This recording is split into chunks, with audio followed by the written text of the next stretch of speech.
Hey, how's it going? So let's look at the contest. I'm late. Alright.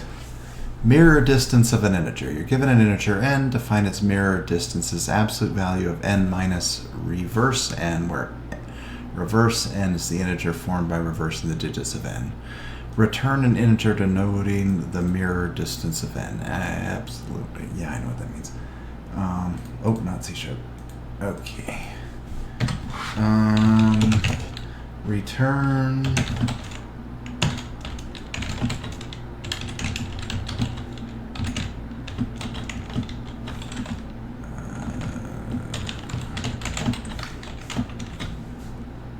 is that right? Reversed. What do you mean it's not available to? Fine. 27, 9, 0. Okay. Accepted. Woohoo! All right. Let's see here. How do I go to the next? Okay. Minimum deletion cost to make all characters equal. You're given a string s of length n and an integer array cost of the same length, where cost of I is the cost to delete the ith character of s. You may delete any number of characters from s, possibly none, such that the resulting string is non-empty and consists of equal characters. Return an integer denoting the minimum total deletion cost required.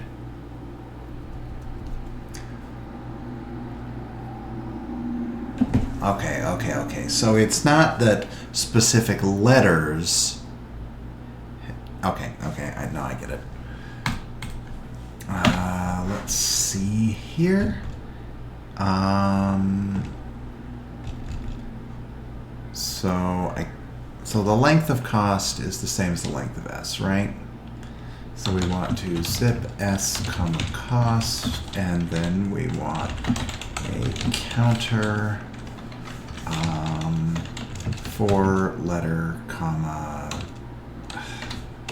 Well, okay, like this, and then we can say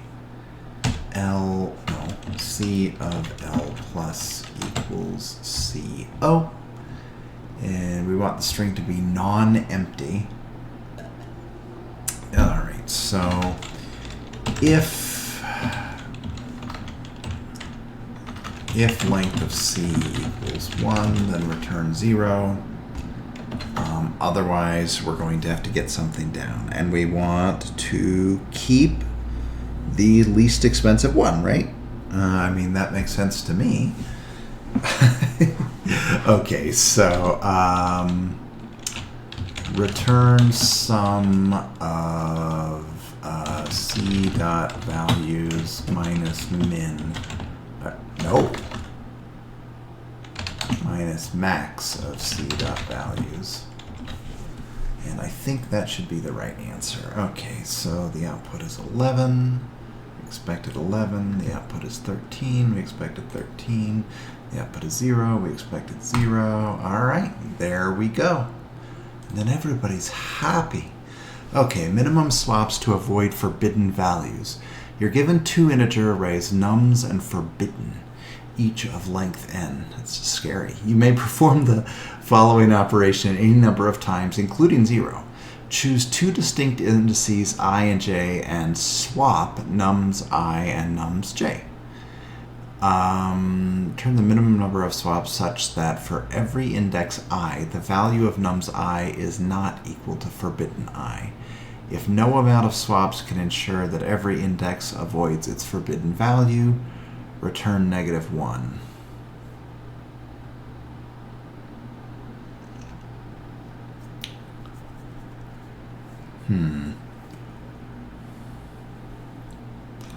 But we would want to trade something, right?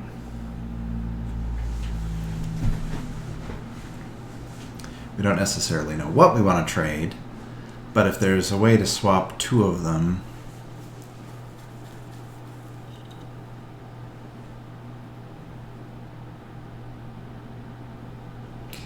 Okay, we're going to have to figure out how many of each there are, because if it's impossible, then we're wasting our damn time. This actually does seem hard. Those first two seemed pretty easy. Let's see here. So we want to know the number of non-1 spaces, right? And then the number of non... Okay. So items equals counter of nums, right?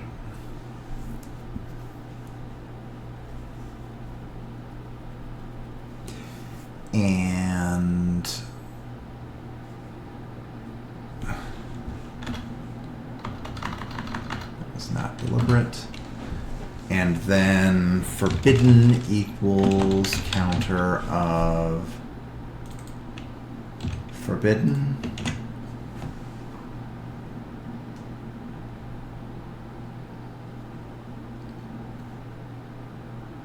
How do you do that? How do you calculate the number of non-items that you have?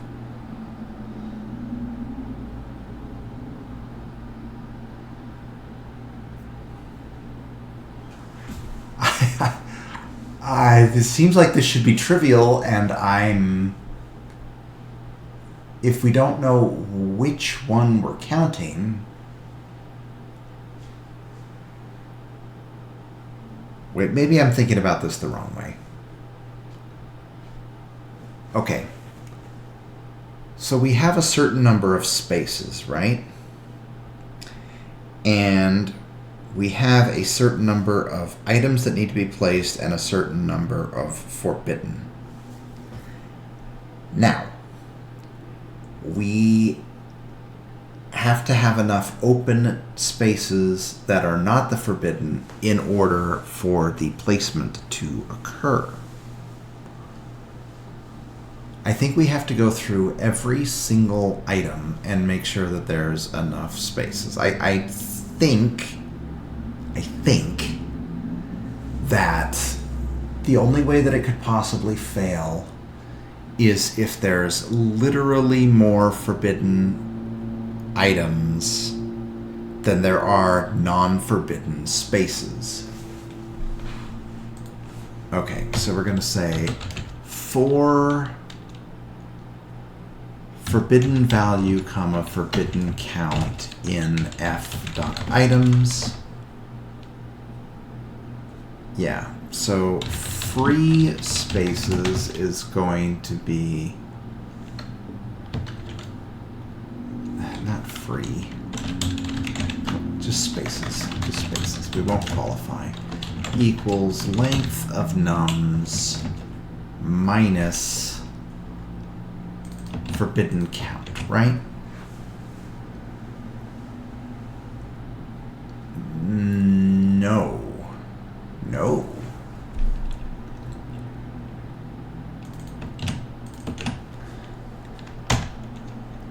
Of forbidden value.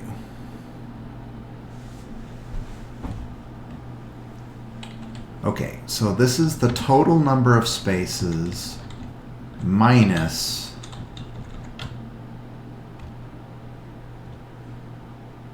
the things that we can't place. Right? And so if we have nothing to place, then there's going to be tons of spaces. And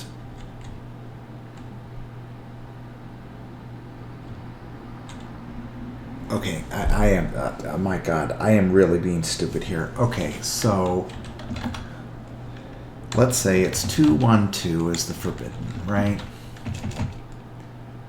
And you have 1, 2. That's it. So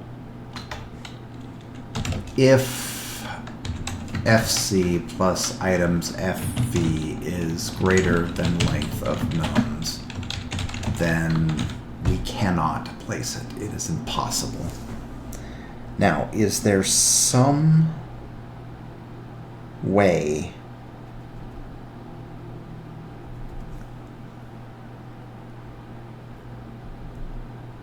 that it could still fail? Do we need to like recursively do this or something? No, I don't think so.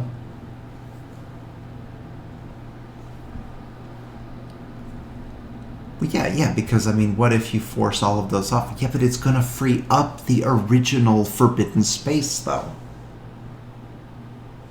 Is it? Yeah, because you can't have more than one forbidden item per space. So you could always shuffle it around.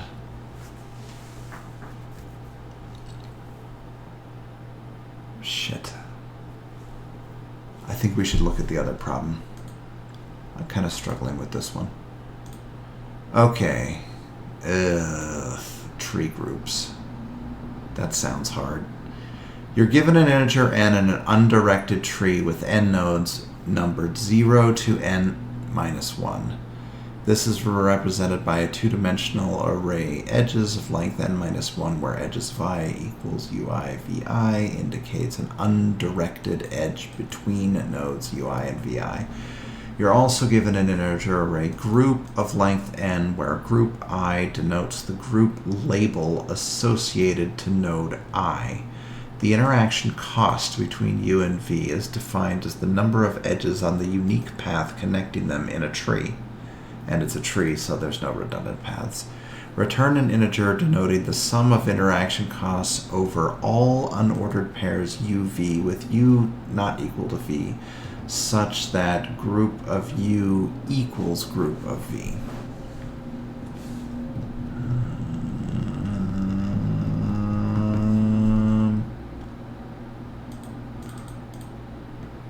All nodes belong to group 1. The interaction costs between the pairs of nodes are, yes, node 0 and node 2 belong to group 3. The interaction cost between this pair is 2. Okay. So it's the sum of moving between any two nodes that are in the same group. And it's probably 10 to the 5th. Yeah, it's 10 to the 5th.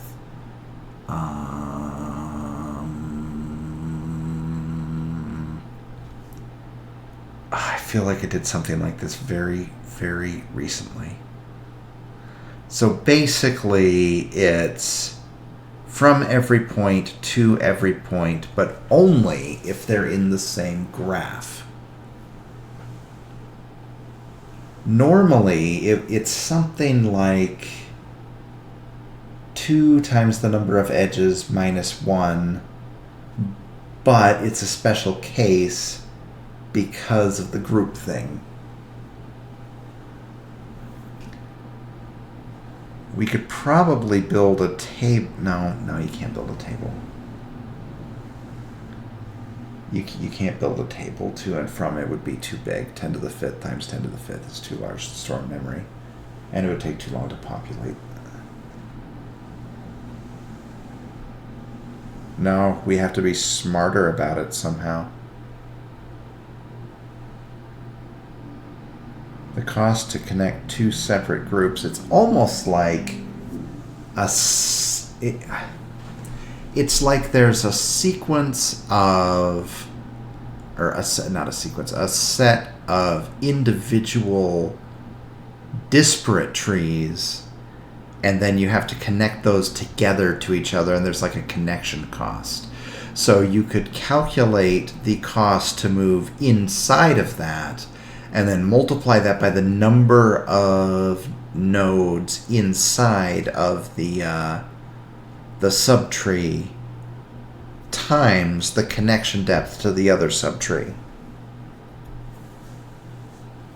Right? I don't know if I'm going to be able to solve these.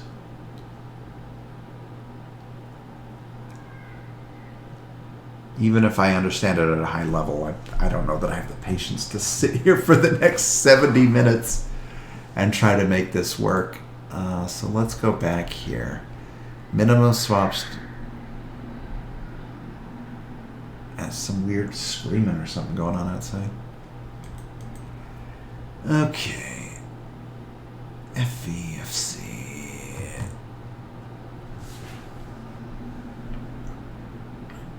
Yeah, so we move things, but if we try to specify where we're moving them to, then there's going to be a problem.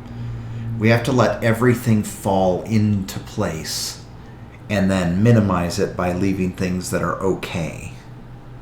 Right? Well, I don't think that there's any benefit to swapping an item that isn't already on a forbidden cell unless we need to open it up.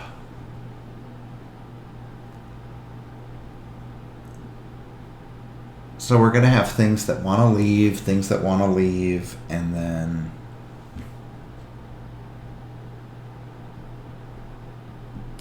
I don't know how to do it. I don't know how to do it.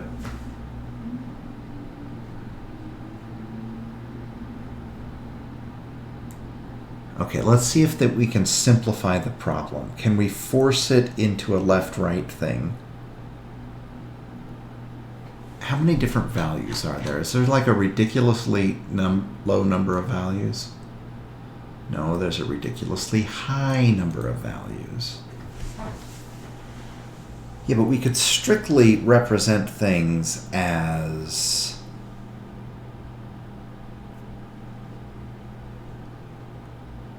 non-forbidden and forbidden, right?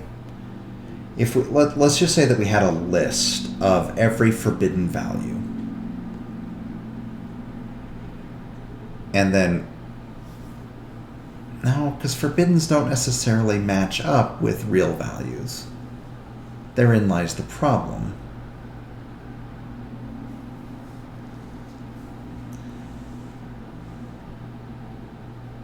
I think I'm making this harder than it needs to be. You think? Okay. Let's approach this as though a simple greedy solution will work. And then if it doesn't work, then I can just say, well, you know what? At least I tried. So let's make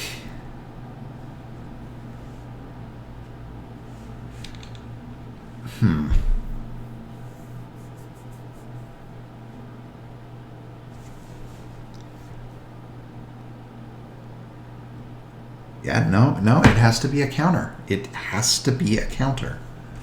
So need to move equals counter and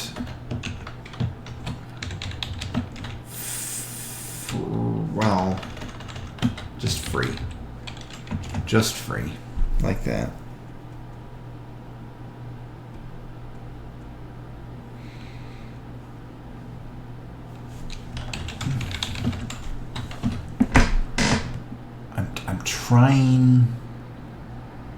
I'm trying to think here.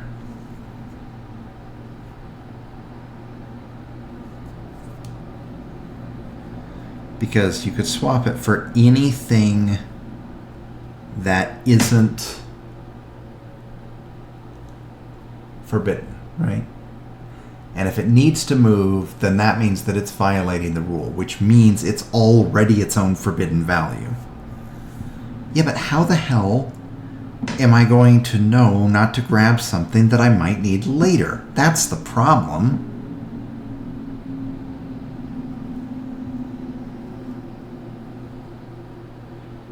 It seems like swapping two forbidden values with each other is the most desirable thing to do. Unless you need one of those values later. See, I feel like if I were just looking for any placement, I could find one. But if I'm looking for an optimal number, minimizing the number of swaps, then I don't know how to prioritize it. And if it's just every single combination, then that's computationally impossible.